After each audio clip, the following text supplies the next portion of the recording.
Hello, my beautiful kittens. In this video, we're going to be doing a guide for Xianyun's teams. We're just going to be looking for like the main meta teams where you can play Xianyun. And we're going to be explaining some of her top teams and her like general team requirements. So yeah, let's begin. Alright, so first of all, looking at what she does in a team, she's going to be an Anemo support. So she can have all of like the Anemo support capabilities. So you can play her like the Verdescent, whatever, you can swirl and stuff like that. That's not always the case, but it's possible. But now most importantly, what she can do that makes her special. She's going to be able to turn any character into a plunge DPS. She's going to allow characters to jump higher and then plunge attack. And then she's going to be able to buff characters' plunging attacks. So she's going to allow your characters to do plunging attacks and then buff their plunging attacks. And then finally, she's going to be able to heal. She can provide healing to her party, which is pretty good. So yeah, generally speaking, that's the main things that she can do. And knowing that, let's move on and see her best teams. Alright, so her classic obvious best teams are going to be with plunging DPSs, obviously, because they rely on plunging attacks anyways. Everything around them revolves around these plunging attacks. She's going to be able to buff them, which is pretty good. That can result in a lot more damage to those main DPSs, and it can actually take them to a new level. So for plunge DPSs, we don't really have many right now. You have the obvious one, you have Xiao. So you can use her as like a healer slash support in the Xiao team. Just a classic Xiao team though,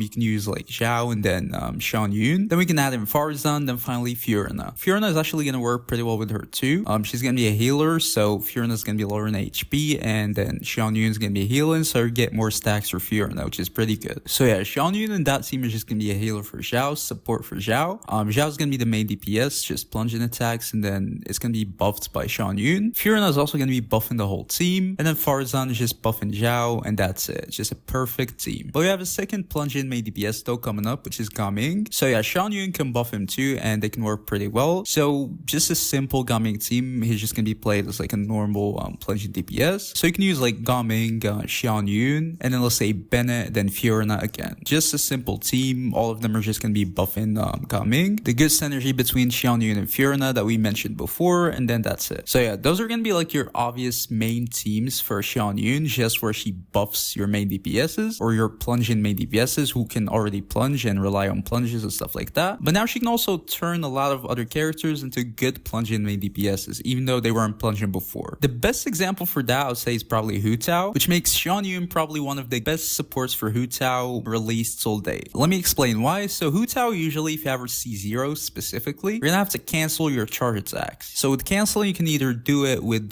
just dashing away or jumping. Dashing away is gonna be like the proper or the better option, but if you have her C0, you're gonna run out of stamina. So you cannot just keep like dashing away, you're just gonna run out of stamina, which means you're gonna have to jump to cancel. The thing is that with Xianyun, if you're playing her on a team, when you jump, you're just gonna jump higher, which means Hu Tao can jump higher and then just plunge. So instead of just jumping and canceling, you're just gonna jump and then plunge. So you're just gonna turn like your useless jumps into pretty much higher damage. It wouldn't really take as much time anyways. So instead of just jumping, then waiting for you to like land and then just charge attacking again, you're just gonna jump, plunge, charge attack, jump, plunge, charge attack, and stuff like that. And that's just gonna result in a lot more damage than just like canceling by jumping. That's pretty good, especially because Hu Tao's plunge hits are strong anyways, and you're gonna be able to vaporize them too. It's pretty much just like another charge attack, and you're not gonna be able to be interrupted. So it actually is pretty good. Now it's definitely good and better than just like a normal Hu Tao team. That's like a new meta team, but it's not as good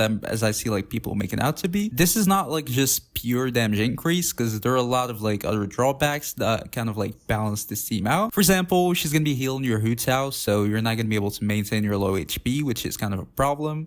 You're not gonna be able to play Zhongli as like a shielder, so you might be interrupted sometimes, which obviously can lower your DPS as a whole. And overall, if you just have C1 Hu Tao, then in that case, it doesn't matter anyways. You can just cancel, and overall, it's just gonna be better. But for C0 Hu Tao, that's definitely a new, better team. You can just play her in like her normal teams. So like Hu Tao, double Hydro, let's say like Yellen, then Fiorina again, and then Xianyun. That's it. And just simply, instead of just jumping, you can just do a plunge attack. And yeah, that's definitely going to be a very, very good team for Hu Tao, especially C0 Hu Tao specifically. But yeah, that's going to be a team example where a non-plunging main DPS can just be turned into a plunging kind of main DPS. Other than that, really, any character can work. Any main DPS character who, you know, doesn't have like very specific rotations and stuff like that can be made into a plunging main DPS, and it can work. Most characters have like decent plunging multipliers, so it's going to be pretty good. For example, just throwing out a team, we can have like D-Luke, then let's say Xingqiu, then Fiorina, then Xianyun. Diluc is gonna be vaping with Xingqiu, and you're gonna have Fiorina for support. Xianyun is gonna be there. You can play her with the Viridescent in that team with like Elemental Mastery and stuff like that, or you can play her with the new set or whatever. It doesn't matter, but like the whole point is that Diluc is gonna be the one plunge attacking, and then Fiorina for support, Xingqiu for the Hydra application, some extra damage, and that's it. And Diluc is also gonna be vaping his plunging attacks, which is gonna be pretty good. That's just another example. And then finally, you can use her as like a simple Anemo, as I said in the beginning of the video, where you don't even really have to use her plunging attacks. You can just use her as like, you know, an Anemo. Just slap in the Viridescent or any other support set and you're good. So for example, you can use her in like the obvious, you know,